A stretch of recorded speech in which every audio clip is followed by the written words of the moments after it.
capítulo 236 de Jujutsu Kaisen quebrou a internet e junto com ela os corações dos fãs de Satoru Gojo, o feiticeiro mais forte da atualidade. Um fim até que melancólico, um fim solitário, assim como mesmo disse aos seus alunos, assim como ele viveu a sua vida inteira, a solidão do mais forte que também era sentida por Sukuna, mas que foi apaziguada em sua épica batalha contra Gojo, uma batalha que ambos ficaram felizes e que o Sukuna até mesmo declarou que nunca esqueceria seu adversário, algo que deixou o Rei das Maldições verdadeiramente de bom humor, um humor que pode ser quebrado se Kashimo Hajime, o Deus do Trovão, não conseguir ser um verdadeiro desafio. Mas fato é que a gente sabe que sozinho é impossível o Hajime vencer. Seu adversário é o personagem mais forte de Jujutsu Kaisen até o momento, e aquele que parece invencível, Ryomen Sukuna, aquele que agora é o desafiado e não mais o desafiante. E é nesse cenário até que desesperador, porque os lutadores disponíveis não parecem poder cumprir a missão de exterminar o vilão, que iremos tentar descobrir como Sukuna poderá ser derrotado e qual é o plano secreto para isso. Mas antes, se você é novo aqui no canal, seja muito bem-vindo e se inscreve para fazer parte dessa escola Jujutsu do Brasil, beleza? E assim não perder os próximos vídeos da obra de Gege Akutami. E aproveita também e já deixa o teu like, porque assim o YouTube vai entender que você tá gostando do vídeo e espalhará ele para mais fãs de Jujutsu, assim como você assistir, beleza? Bom, sem mais enrolação,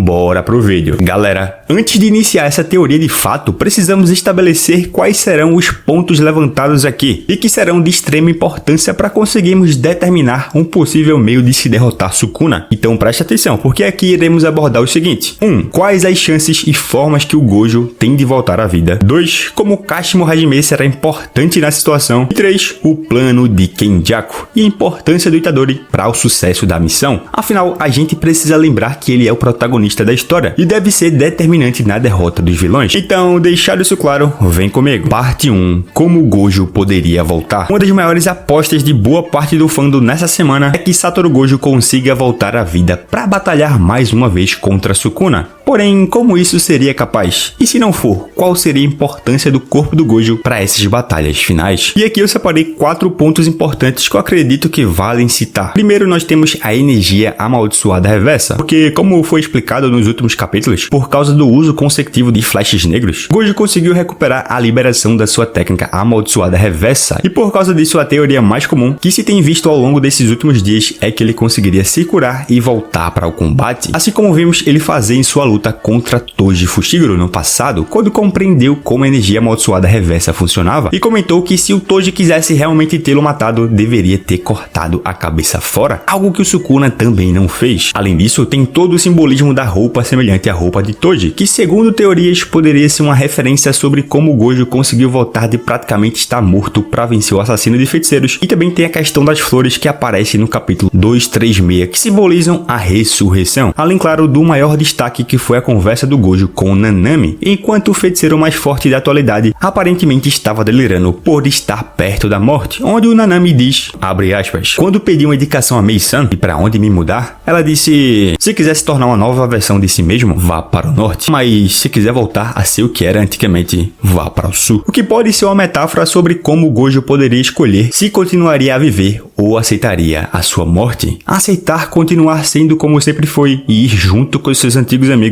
ou mudar, como parece que ele mudou após o combate com Sukuna e engoliu seu próprio orgulho ao admitir que talvez o Rei das Maldições fosse mais forte que ele e assim continuar a viver, o que pode ser uma boa teoria de como ele voltaria, mas não é a que iremos considerar para esse vídeo, já que seria uma repetição de plot muito grande e eu não acho que o Gege Akutami vai fazer isso. Outros 2 pontos que são até mais simples, eu diria, são os seguintes: Yuta e Choco, porque enquanto Hajime batalha contra Sukuna, Yuta poderia ir até o local para resgatar o corpo do Gojo caído, ou deveria dizer o toco do Gojo. Foi mal, eu tinha que fazer essa piada, mas enfim, falando sério agora, ele poderia recuperar o corpo para que ele e a Choco, que conseguem usar técnica amaldiçoada reversa para curar outras pessoas, pudessem reunir as 2 metades do Gojo, e assim ele conseguisse se recuperar, enquanto o Pikachu de Jujutsu Kaisen e seus alunos enfrentam o Rei das Maldições, já que provavelmente o Hajime vai de base também, mas eu vou falar melhor sobre isso mais à frente no vídeo, porque falando do terceiro ponto, que também não vai ser considerado para o resto da teoria, mas que é válido citar, é a relação do usuário dos 6 olhos com Tengen, que não foi explorada até o momento na obra, onde no capítulo 145, Mestre Tengen comenta que o receptáculo de plasma estelar e os seus 6 olhos estão conectados pelo destino, como se o usuário dos 6 olhos fosse os protetores dele desde os tempos antigos, mesmo que um dos seus usuários do passado tivessem sido mortos. Até o dia da assimilação do receptáculo de plasma, outros 6 olhos apareceram em um novo portador, o que fez o Kenjaku mudar de estratégia e decidir selar os 6 olhos ao invés de matá-lo. Mas um vínculo tão genuíno assim pode estar sendo mantido por um voto vinculativo, que faria não o próprio Gojo ressuscitar, mas sim um novo usuário dos 6 olhos surgir. O que, em termos simbólicos, na minha opinião, faria o Gojo se manter, entre aspas, vivo na obra em si, mas ainda não é onde eu quero chegar, até porque esse destino foi quebrado por Toji Fushiguro. Então, mesmo que valha a citação aqui, para essa teoria, o que vai valer mesmo é o fato de que talvez o Gojo se torne um objeto amaldiçoado, porque, como sabemos, durante o combate entre Gojo e Sukuna, foi revelado que foi o Kenjaku quem ensinou o Rei das Maldições como dividir sua alma nos seus 20 dedos, para de certa forma conseguir viver mesmo depois da sua morte. E se realmente confirmar a morte do feiticeiro mais forte da atualidade, enquanto Sukuna e Hajime batalham, o feiticeiro de 1000 anos pode começar os seus movimentos para dar o checkmate no jogo de xadrez, tanto em cima dos feiticeiros quanto em cima do Sukuna, porque sabendo que ele não é confiável, o plano seria transformar o Gojo em objetos amaldiçoados para um propósito maior que eu irei revelar mais à frente no vídeo. Porque antes disso, vamos entrar na batalha do momento, Sukuna versus Hajime, um combate que foi preparado há muito tempo, desde a luta de Hajime contra Hakari, e que finalmente começará. E aqui é onde começa a Parte 2. Como Kashimo Hajime será importante em toda essa situação? Galera, é provável que o Hajime perca e vá de base?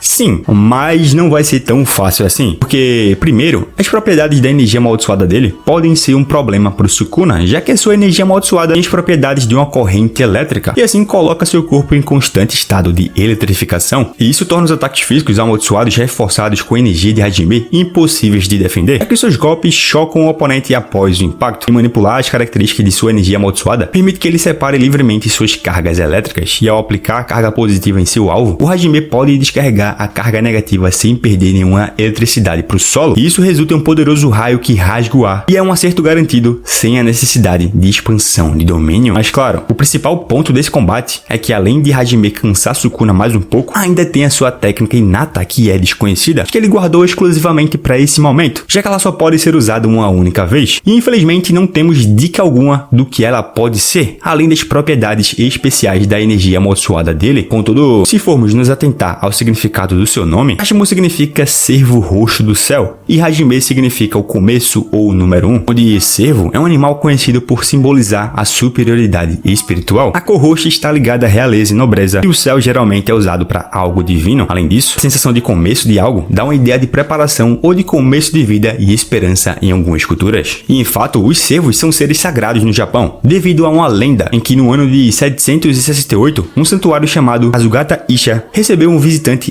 especial, uma divindade chamada Takemikazushi, o deus do trovão, e dizem que o deus foi visto cavalgando em um cervo branco no monte Wakakusa, e a partir desse flagrante, os cervos passaram a ser vistos como mensageiros dos deuses e considerados sagrados, o que tem total ligação com o personagem de Jujutsu Kaisen. Outro ponto é que Takemikazushi também é considerado o deus da espada, e no livro Code, que conta várias histórias do começo do universo, Takemikazushi aparece, e ele é um dos deuses celestiais enviados para conquistar o mundo terreno. Nesse processo de conquista, ele usou a espada Itsuno Habari, que possui um corte muito poderoso que pode nos dar dicas da técnica inata de Hajime, onde, fazendo uma análise bem simples a partir dessa lenda, eu cheguei à conclusão de que a técnica dele pode criar uma espécie de lâmina amaldiçoada que consome praticamente toda a energia amaldiçoada de Hajime, ao ponto de que se torna impossível ele continuar produzindo energia após usá-la, e por isso o uso único. E essa lâmina pode liberar um corte de energia amaldiçoada extremamente poderoso, imbuída com suas características especiais elétricas que acabam reduzindo a produção de energia amaldiçoada do Sukuna por um bom período de tempo em sacrifício da sua, o que tornaria a batalha uma luta contra o tempo antes do Sukuna conseguir voltar a ter o poder total, e permitiria assim que Hakari, Maki e Yuta entrassem em ação para batalhar contra o Rei das Maldições, já que a partir desse momento Hajime ou estaria impossibilitado de lutar ou teria sido morto por Sukuna. Parte 3. O plano de Kenjaku. Como sabemos, o motivo principal do Kenjaku para fazer tudo o que está fazendo é trazer o mundo Jujutsu para o seu auge novamente, assim como foi na Era Heian, que ficou conhecida como a Era de Ouro de Jujutsu. E para atingir seu objetivo, ele precisou tomar algumas ações ao longo do tempo, que são melhores explicadas pelo Mestre Tengen no capítulo 145, onde, abre aspas, vamos falar sobre Kenjaku. A intenção dele é forçar a evolução humana pelo Japão. E ouvindo isso, o Megumi responde, já sabemos disso, mas o que ele quer alcançar realmente? Porque o Kenjaku não usou a barreira do Tengen-sama para usar a mutação ociosa para transformar todos os japoneses em feiticeiros. E a resposta do Tengen foi, simplesmente porque não há energia amaldiçoada suficiente. A energia amaldiçoada do Uzumaki não retorna ao feiticeiro. Muito ineficiente usar uma técnica amaldiçoada para evoluir todos os humanos de uma vez, o que significa que Kenjaku está tentando a evolução assimilando eu e os humanos. Além disso, um pouco mais na frente desse diálogo do Tengen com Itadori, Megumi e os outros, ele menciona que devido à sua condição atual, um assimilar vai superar a definição padrão de feiticeiro, ou seja, irá transcender. Mas claro, isso não é tão simples, já que no caminho de Kenjaku existiam alguns empecilhos, como por exemplo os 6 olhos, e por isso ele decidiu selar o Gojo, como eu mencionei anteriormente. Mas por que ele fortaleceu Sukuna então, já que eventualmente ele planejava se livrar dele? Bom, Kenjaku tem mais de 1000 anos, e logicamente ele deve ter calculado todas as variáveis possíveis. Uma delas seria o fato de que Satoru Gojo poderia ser libertado do reino da prisão, como vimos que realmente aconteceu e resultou na batalha dele contra Sukuna. Porém, agora com a morte do feiticeiro, que tinha os olhos brilhantes, que pareciam até mesmo bolinhas de gude, Sukuna passaria a ser uma variável inconstante no plano do Kenjaku, já que o Rei das Maldições não é confiável. E é aqui que entra o Itadori, um filho produzido de uma feiticeira e parece em si um feto amaldiçoado, assim como o Chozo, que considera o protagonista seu irmão, onde o papel inicial do Yuji era claramente absorver os dedos de Sukuna, já que ele era o único que poderia comer os dedos sem problemas e manter o Rei das Hipérboles e Falácias sob controle, até que o capeta inevitavelmente tomasse o corpo do Megumi. Contudo, será mesmo que o papel do Itadori no plano do Kenjaku termina aí? Na minha opinião, não. Porque como vimos na batalha do Sukuna Fushiguro contra o próprio Itadori, o Rei das Maldições comenta que Kenjaku é um desgraçado que toma atitudes terríveis, o que pode sim ser um indicativo de que o vilão tem mais planos para o Tigre de Bengala. E caso você não saiba, Tigre de Bengala é o significado para o nome de Itadori. Mas continuando, porque agora vai chegar na parte mais importante da teoria, vendo o Kenjaku pegar o corpo do Gojo para os seus propósitos, penso que Yuji e Chozo iriam atrás dele para tentar recuperar o corpo do feiticeiro mais forte, enquanto Yuta, Hakari e Maki continuam a batalhar contra Sukuna, já que me parece o matchup mais interessante no momento, porque Itadori e Chozo têm muita conexão com o Kenjaku e digamos que possuem contas a acertar, e seria o melhor momento para o Itadori descobrir a sua real origem. Contudo, nesse combate imagino o Chozo sendo contratado pelo Vasco e indo de base, enquanto Yuji fica bastante machucado ou até mesmo desacordado, assim como aconteceu com ele no arco de Shibuya, quando o Jogo fez ele engolir inúmeros dedos do Sukuna, que o fez chegar ao total de 15 dedos comidos. Assim, Kenjaku, que conhece a técnica para selar a alma em um objeto amaldiçoado, transformaria Gojo em um e forçaria o Yuji a comê-los. Mas aí você pode perguntar, por que ele faria isso se seria melhor ele mesmo comer ou tomar o corpo do Gojo com sua técnica inata, que permite ele transplantar o cérebro em outros corpos? E bom, aqui estão os motivos. Primeiro, ele não comeria os dedos, porque assim como acontece com Sukuna, Itadori seria o único que conseguiria manter a consciência sem perder o controle do corpo. E 2, não acredito que o Kenjaku tomaria o corpo do Gojo, porque apenas ele pode suportar o poder dos 6 olhos, já que ele nasceu com eles, porque a carga de informação seria tão grande que o cérebro do vilão poderia fritar. E se até mesmo o próprio Gojo precisava tomar cuidado para não ter seu cérebro fritado, quem dirá alguém que nunca teve a experiência de ter a técnica herdada? E esse é o motivo também do porquê eu não acredito que o Yuta copiaria os 6 olhos do seu professor também. Mas, seguindo para a parte final dessa teoria, Kenjaku faria isso com a intenção de fazer a energia amaldiçoada do Yuji aumentar ainda mais, e assim ele conseguisse enfrentar o Sukuna nerfado de frente, já que nesse momento, Hakari, Maki e Yuta estariam prestes a perder, algo que faria o protagonista, depois de despertado, tirar o foco do Kenjaku, e provavelmente ele conseguiria lidar agora e partiria para enfrentar o Rei das Maldições e se vingar por todo o mal que ele o fez passar. Além de que também o motivo principal seria não deixar mais dos seus amigos morrerem, algo que faria ele cumprir a promessa de proteger todos que ele ama, ou pelo menos parte, né? Mas enfim, isso também seria algo que faria parte do plano perfeito para Kenjaku, porque faria ele não ter que lidar com Sukuna e ainda poderia dar um jeito em Yuji, já que provavelmente ele estaria muito debilitado depois de um épico combate contra o Rei das Maldições. Porém, claro, não acredito que o final teria Kenjaku como triunfante de nada, porque ainda vejo a possibilidade do Yuta enfrentá-lo desde que o Gojo lembrou ao vilão em Shibuya quem quem foi que venceu o Geto enquanto ele estava vivo, e o Kenjaku rebate que o Yu Tokotsu nunca seria ele. Mas, por enquanto é isso, galera. Essa é a minha teoria sobre como o Sukuna poderia ser derrotado em Jujutsu Kaisen. Eu não quis trazer tantos detalhes sobre o combate do Yuji contra o Sukuna em si, porque pode ser papo para um outro vídeo inteiro, e aqui eu quis me ater apenas ao plano do Kenjaku de derrotá-lo para tirá-lo do caminho, já que o Sukuna provavelmente causaria algum problema para ele. O que acharam? Deixa a tua opinião nos comentários, deixa a tua teoria também sobre como o Sukuna poderia ser derrotado. Bora debater, que é sempre a melhor parte, porque eu vou indo nessa. Obrigado a quem assistiu até o final. Valeu, falou.